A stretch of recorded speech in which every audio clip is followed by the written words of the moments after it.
روزے قیامت کی قسم کھاتا ہوں اور نفس لوامہ کی قسم کھاتا ہوں کہ سب لوگ اٹھا کر کھڑے کیے جائیں گے۔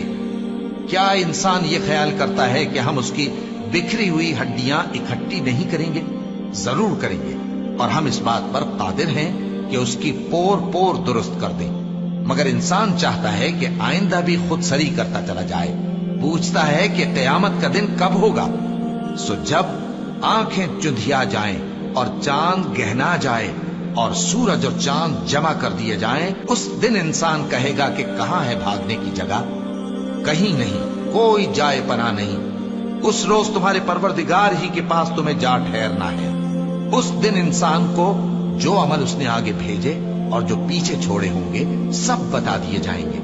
بلکہ انسان آپ اپنا گواہ ہے، اگرچہ عذر و معذرت کرتا رہے۔ اور اے پیغمبر صلی اللہ علیہ وآلہ وسلم، وحی کے پڑھنے کے لیے اپنی زبان کو تیز تیز حرکت نہ دیا کرو کہ اس کو جلد سیکھ لو۔ اس کا جمع کرنا اور پڑھانا ہمارے ذمے ہے۔ سو جب ہم اسے پڑھا کریں تو تم اس کو سنا کرو اور پھر اسی طرح پڑھا کرو۔ پھر اس کے معانی کا بیان بھی ہمارے ذمے ہے۔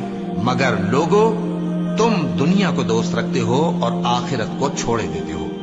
اس روز بعض چہرے رونق دار ہوں گے، اپنے پروردگار کی طرف نظر کیے ہوئے ہوں گے، اور بہت سے چہرے اس دن اداس ہوں گے، خیال کریں گے کہ ان کے ساتھ کمر توڑ معاملہ کیا جائے گا۔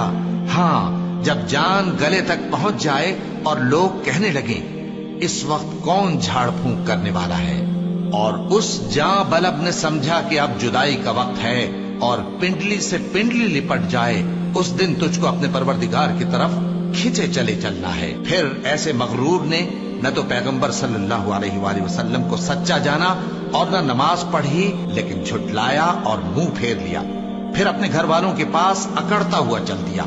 خرابی ہے تیری، خرابی پر خرابی ہے، پھر خرابی ہے تیری، خرابی پر خرابی ہے۔